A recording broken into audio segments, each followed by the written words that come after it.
To bring perspective to the current situation of the Hizmet movement, both in Turkey and for those now like Murat living in the diaspora, we turn to two well-informed and insightful friends of the movement. Sophia Pandya is a professor and department chair at California State University at Long Beach in the Department of Religious Studies. She is the winner of the 2016 Advancement of Women Award from the President's Commission on the Status of Women. A Fulbright scholar, she specializes in women in Islam and more broadly in contemporary movements within Islam, having carried out research in Turkey on several occasions. She's currently working on a book on the stories of Turkish refugees and the meaning they find or construct from their ordeal. For more than 40 years, Aaron Cohen has been a keen observer and student of Turkish culture and society. Prior to his recent retirement, he was a senior advisor to the Jewish United Fund, Jewish Federation of Metropolitan Chicago. As JUF's vice president of communications, Aaron was deeply involved in Muslim-Jewish relations and was a link between the Jewish community and the Hizmet community in Chicago. Sophia and Aaron, thank you very much for joining us today. Thank you very much for having us. Sophia, let's begin with you. You perhaps better than anybody knows that the story of Murat is just one of thousands. And in your research and writing, you have come upon so many more.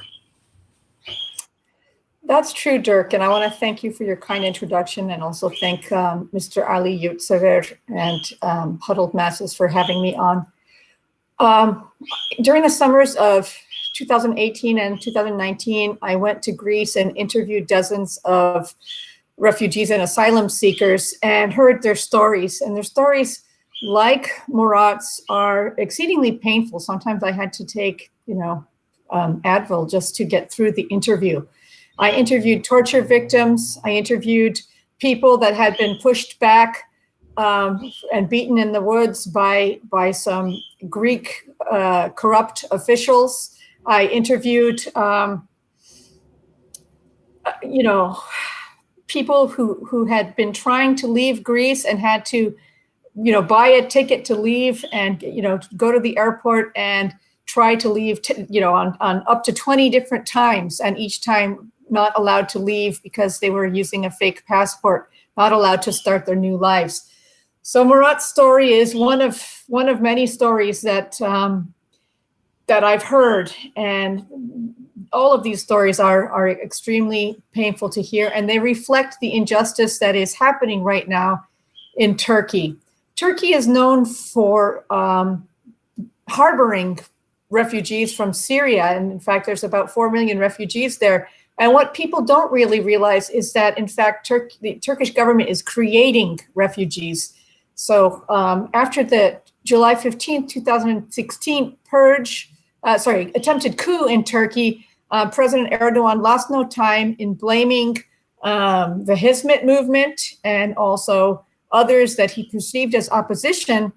And after, for the purge and for anything that he considered had gone wrong in Turkey, and began to create refugees by throwing people in jail, clamping down on the media, basically causing social ostracism in Turkey, professional and professional death for many people by not creating circumstances for which they would no longer be able to find positions, taking away their businesses, shutting down their bank accounts, and so then you have tens of thousands of people leaving Turkey, including Kurds, leftists, but mainly people in the Hizmet movement.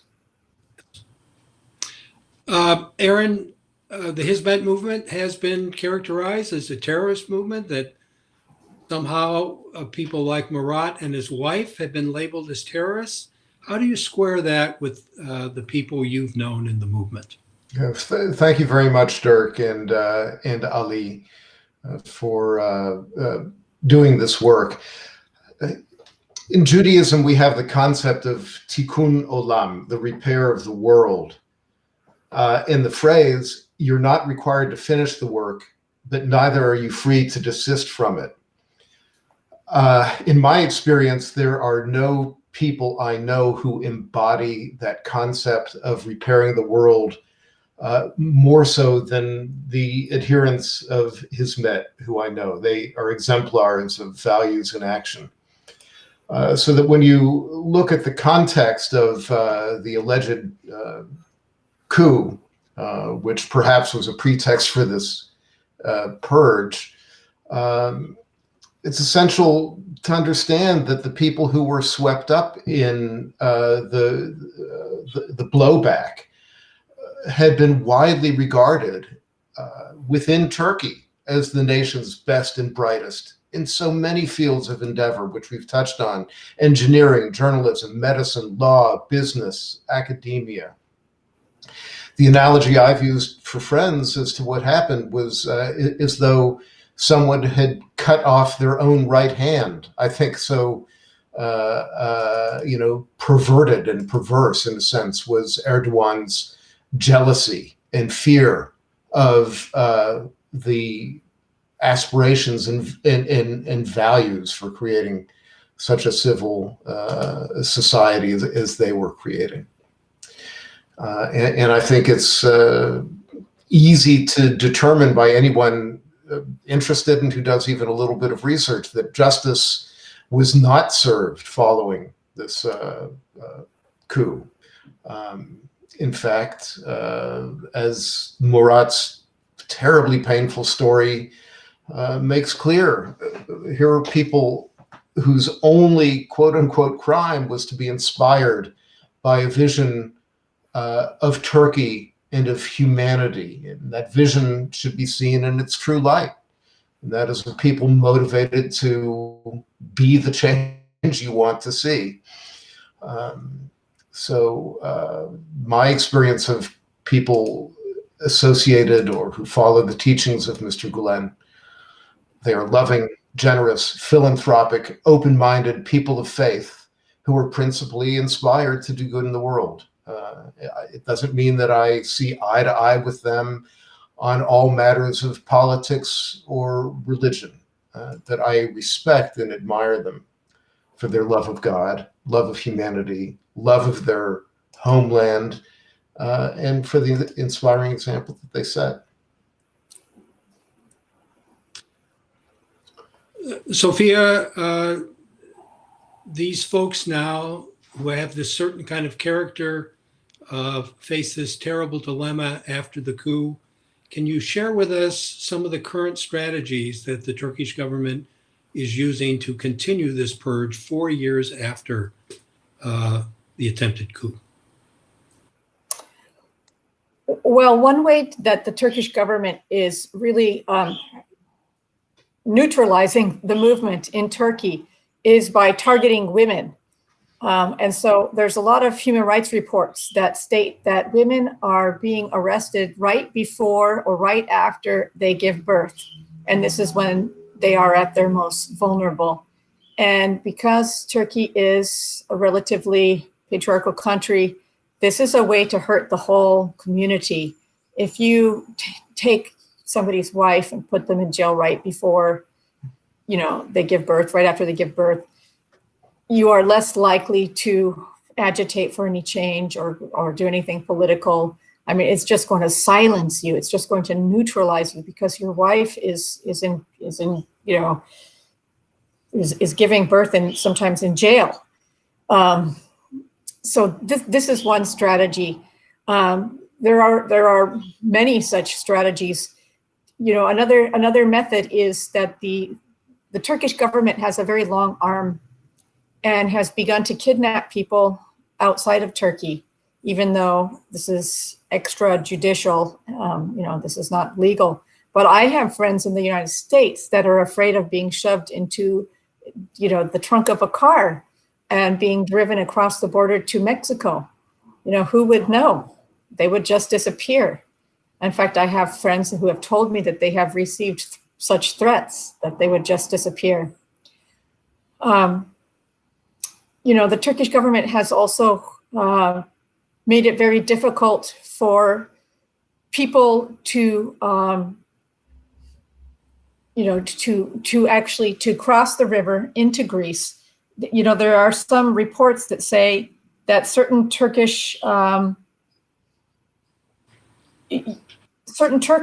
ethnically Turks that live in Greece, ethnic Turks that live in Greece are part of the pushback scandal. And the pushback is when you have corrupt, Greek officials that might be of Turkish descent going to the rivers and pushing people back across the bridge. In Greece, in fact, there's a concept of, great hospitality to foreigners, and it's called philoxenia, or love for strangers. And philoxenia is this embrace of strangers, and in general, most Greeks have been very welcoming of refugees, especially of Hizmet refugees. But you have these a group of Greeks that are influenced by the Turkish government, that have infiltrated the officials that push back people, and this is a terrible phenomenon. Aaron, building on that, it may seem to those living outside of Turkey that this kind of fate at the hands of authoritarianism, is a matter over there. But you've spoken to me very poignantly that none of us are that far away from, or we can imagine ourselves in the shoes of people in Hizmet. Can you speak to that a little more? Sure. Sadly, it's kind of a cautionary tale of what can happen in any country. One of the great tragedies, I think, of the Erdogan era in Turkey is that in his quest for absolute power, he knocked down the building blocks of a flourishing civil society. And we can project what that looks like, as Dr. Paul had mentioned earlier. He's transformed Turkey from a nation aspiring to be one ruled by law to one that is ruled by the whims of a strong man. And we see this pattern repeated in so many places. As Americans, we can look with worry, I think, at similar forces that could potentially be unleashed here. And the question we have to ask ourselves is, throughout history, has any nation that has succumbed to the authoritarian impulse, if you will, emerged stronger, more prosperous, more just, or more free? And I think the answer is obvious. It has not. And this is what is so sad for anyone who loves Turkey, and for one who is proud of whatever country they live in. This distorted notion that authoritarianism provides an answer to vexing problems is sadly misguided, when in fact the opposite is true. The kind of people banding together to do good in their own communities, to engage in dialogue, respectful dialogue with those different from yourselves. And again, I refer back to Dr. Paul and what he had described as the values and actions of the Hizmet movement. These are the aspirational deeds that anybody wishing to live in an open, just, free society should ascribe to, I think. Sophia, in your research, you are documenting the lasting impact of displacement for these folks in the Hizmet movement. Could you speak to a little more about what are they facing in terms of internal displacement or displacement in the diaspora? Refugees never choose this identity. They they are individuals with multifaceted identities and never wanted to be a refugee. Nobody does, by definition. And yet the status doesn't go away just when you arrive to the home country or to the host country. You continue, hoping to find a voice, hoping to find a way to belong, to get a job, to learn the language. And even sometimes decades after, you are still dealing with the stigma of not fully belonging. The refugees that I interviewed spoke to me of trauma. And I had to look up collective trauma in depth to try to understand what was happening to this community. And I found that people that suffer from this type of trauma, they endure lasting mental health crises, depression, feelings of alienation, rising suicide rates, rising divorce rates. And what to me is the very most disturbing thing of all is the inability to parent their children. Always checking the internet, always checking Twitter to see what's happening, always thinking about tragedy. In the first couple years after the attempted coup and the launch of the purge, families in the movement, whether they were refugees or not, stopped holding birthday parties, stopped holding events for their children, stopped, having fun, because the idea was we need to worry about, grandma. We need to worry about our uncle who's going to cross the river soon. We need to worry about your aunt who's in jail. And so the children had to carry a lot of this trauma. And so children that are traumatized also have lasting effects, nightmares, inability to be, successful in school. And so there's intergenerational trauma. Without mental health treatment, the danger is that even the children of this movement will be affected, even in their ability to parent later. So this is quite a crisis. It really is. And yet the spirituality that John Paul spoke about is of great, tremendous help. This idea that you can create a collective yearning for a better tomorrow, and this belief that God will help you, help you later. That your huzn, your pain, your spiritual sorrow can be transformed through service into hoşgörü, empathetic pluralism, and that you will then be able to help serve your new community is extremely powerful. You heard Murat say that he hopes to be of help, and he hopes to carry out service in his new country. That's extremely powerful. He lost his entire family. Yes, I have watched here in the U.S., both amongst people who did not, in the Hizmet movement, who did not immediately suffer from the purge, and then those who have come to the United States since.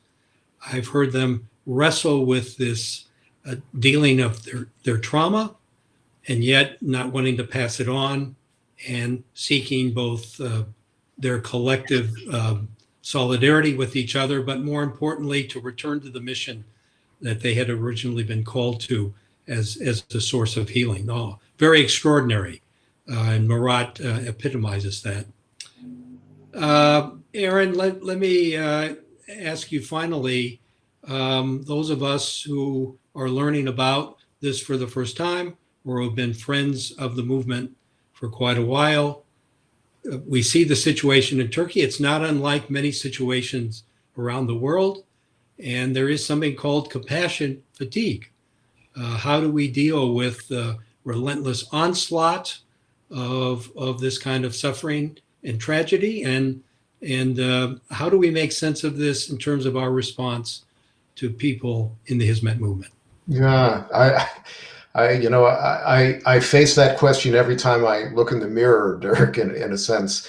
I'm the grandchild of victims of genocide during the Holocaust. I grew up with survivors and refugees. And after spending a career fighting anti-Semitism, working for the cause of philanthropy, I came to feel that it's a relentless and seemingly unending assault on humanity. And what do you do in the face of it? You can develop a kind of nihilistic despair, I think. But this is where I draw inspiration, and I echo, what has been said. Inspiration and hope from the people of Hizmet, their faith, their tireless work, even in the face of this persecution, serve as a beacon, I think, in what otherwise is an incredibly bleak landscape when it comes to human rights around the world and also here at home. And if within the movement, these people can find strength to move on, to continue the path, then those of us supporting them don't dare to despair. But we need to be inspired by their example. And Sure. Part of that can be devoted to our care for them. Mm-hmm. Yeah, there is a biblical injunction.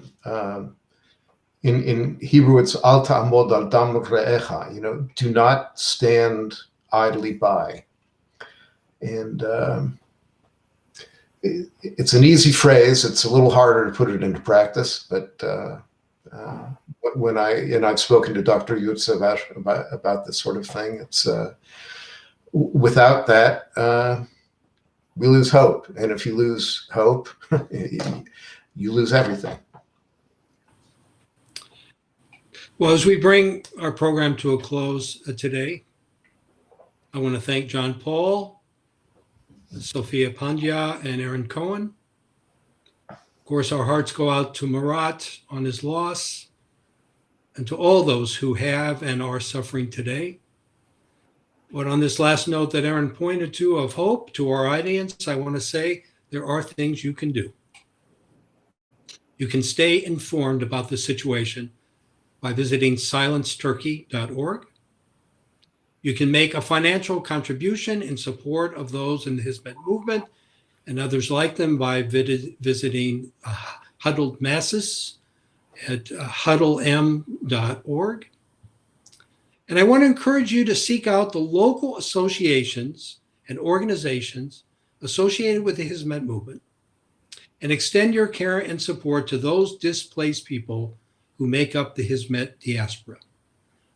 Seemingly simple things like assisting someone in the filling out of forms, providing for their basic material needs, helping them learn English, tutoring with children are invaluable. And perhaps most importantly, simply listening to the story of the displaced, to listening to the story of traumatized persons can be healing and empowering. And finally, today, I want to encourage you all, again, to go to You Are My Hope, the campaign of Enos Cantor on change.org, and add your signature to those calling for an end to this injustice. Thank you for joining us.